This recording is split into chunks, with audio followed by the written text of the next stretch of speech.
شروع اللہ کے نام سے جو بڑا مہربان اور نہایت رحم کرنے والا ہے۔ ابراہیم بن شبیب رحمۃ اللہ علیہ سے مروی ہے، فرماتے ہیں کہ ہم جمعہ کے دن بعد نماز کے مجلس کیا کرتے تھے۔ ایک شخص صرف ایک کپڑے میں لپٹا ہوا ہماری مجلس میں آ بیٹھا اور ایک سوال کیا۔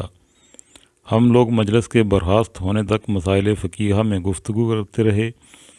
پھر وہ شخص دوسرے جمعے کو آیا، ہم نے اسے جواب دیا اور اس کا مقام اور اس کی حالت دریافت کی۔ اس نے اپنا پتہ بتایا، پھر ہم نے اس کی کنیت پوچھی۔ اس نے کہا ابو عبداللہ۔ ہم اس کی ہم نشینی سے بہت خوش ہوئے۔ ایک مدت تک وہ ہمارے پاس اسی طرح آتا جاتا رہا، پھر اس کا آنا موقوف ہو گیا۔ ایک بار ہم اس کی ملاقات کے ارادے سے اس بستی میں گئے اور اس کے بارے میں دریافت کیا۔ لوگوں نے کہا وہ ابو عبداللہ صیاد ہیں، اس وقت شکار کو گئے ہیں، ابھی آتے ہوں گے۔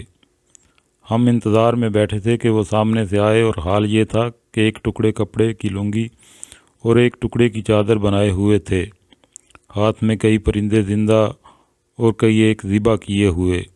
ہمیں دیکھ کر مسکرائے۔ ہم نے کہا آپ ہماری مجلس کی رونق افزائی کیا کرتے تھے، اب کیا ہو گیا جو بالکل ترک کر دیا؟ کہا کیا سچ کہہ دوں، میرا ایک ہمسایہ تھا، اس سے کپڑے لے کر اور پہن کر تمہارے یہاں آتا تھا، اب وہ شخص سفر کو گیا ہے۔ پھر کہا تم میرے گھر چل کر رزق اللہ تناول کرو گے۔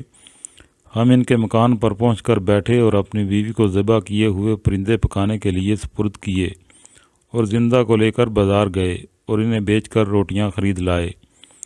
اتنی دیر میں بیوی نے سالن تیار کر رکھا تھا۔ ہم کھانا کھا کر چلے تو آپس میں گفتگو ہونے لگی کہ تم نے اس شخص کی ناداری اور فقر کی حالت اور نیک بختی اور اصلاح کی کیفیت دیکھی، اور تم میں قدرت بھی ہے کہ اس کی اتنی مدد کرو جس سے وہ اپنی حالت سنبھال سکے۔ تمہیں ایسا کرنا چاہیے کہ کچھ چندہ جمع کر کے ان کی امداد کرو جس سے وہ اپنی حاجت پوری کریں۔ چنانچہ ہم نے آپس میں تعین کر کے 5000 درہم جمع کیے اور ان کو دینے کے لیے پھر اس گاؤں کو لوٹ چلے۔ جب ہم مدیر پر پہنچے تو میر بصرہ محمد بن سلیمان جروکے میں بیٹھے ہوئے تھے۔ غلام سے کہا ابراہیم ابن شبیب کو میرے پاس بلانا۔ جب میں ان کے پاس گیا تو انہوں نے دریافت کیا کہاں سے آئے ہو، کہاں جا رہے ہو؟ میں نے سارا قصہ کہہ سنایا۔ امیر نے کہا مجھ پر تم سب سے زیادہ حق ہے، اور اسی وقت 10,000 کا توڑا منگا کر اور ایک فراش کے کندھے پر رکھوا کر میرے ہمراہ کر دیا۔ میں اور خوش ہوا اور جلدی سے اس گاؤں کی طرف روانہ ہوا اور ان کے دروازے پر پہنچ کر سلام کیا۔ وہ جواب دیتے ہوئے باہر نکلے۔ جب میرے ہمراہ فراش کو اور اشرفیوں کے توڑوں کو دیکھا تو ان کے چہرے کا رنگ متغیر ہو گیا اور کہنے لگے اے شخص تجھے مجھ سے کیا علاقہ؟ کیا تو مجھے فتنے میں ڈالنا چاہتا ہے؟ میں نے کہا اے ابو عبداللہ بیٹھ جاؤ، واقعہ یہ ہے۔ چنانچہ میں نے سارا قصہ کہہ سنایا۔ میں نے کہا تم جانتے ہو کہ وہ ایک ظالم امیر ہے، تم خدا کے واسطے اپنے نفس کو بچاؤ اور یہ لے لو۔ یہ سن کر ان کا غصہ اور تیز ہوا۔ اسی وقت گھر میں جا کر دروازہ بند کر لیا۔ میں نا امید ہو کر امیر کے پاس لوٹ آیا اور بغیر سچ کہنے کے کوئی چارہ نہ تھا۔ نچار واقعہ بیان کیا، سنتے ہی کہنے لگا یہ شخص خارجی معلوم ہوتا ہے، اور غلام سے کہا تلوار لے آؤ۔ جب وہ لے آیا تو میرے ساتھ کر دیا اور کہا ان کے ساتھ جا کر اس کا سر کاٹ لاؤ۔ میں نے کہا خدا امیر کو سلامت رکھے، اس شخص کے معاملے میں خدا سے ڈرو، ہم نے اس کو دیکھا ہے، وہ خارجی نہیں ہے۔ میں انہی کو تمہارے پاس بلاتا ہوں۔ راوی کہتے ہیں میرا مقصود ان کو اس سے بچانا تھا۔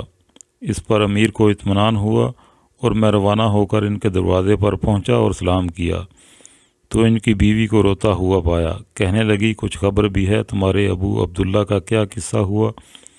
میں نے کہا ان کا کیا حال ہے؟ کہا انہوں نے گھر میں آ کر جو کچھ ان کے پاس تھا رکھ دیا اور وضو کر کے نماز پڑھی۔ میں نے انہیں یہ دعا کرتے سنا کہ اے اللہ مجھے اپنے پاس بلا لے اور فتنے میں نہ ڈال۔ یہ کہتے ہوئے لمبے لیٹ گئے۔ میں ان کے پاس پہنچی تو ان کا انتقال ہو چکا تھا اور یہ ان کی لاش موجود ہے۔ میں نے کہا اے بیوی یہ ہمارا بہت ہی بڑا قصہ ہے، پس اب اس کا ذکر ہی نہ کرو۔ یہ کہہ کر ویسے ہی لوٹ کر میں امیر کے پاس آیا اور سارا حال میں نے اس سے بیان کیا۔ امیر نے کہا میں اس شخص کی نماز پڑھاؤں گا۔ یہ خبر شہر میں مشتہر ہوئی، چنانچہ تمام اہل شہر مع امراء و رؤساء کے جنازے میں شریک ہوئے۔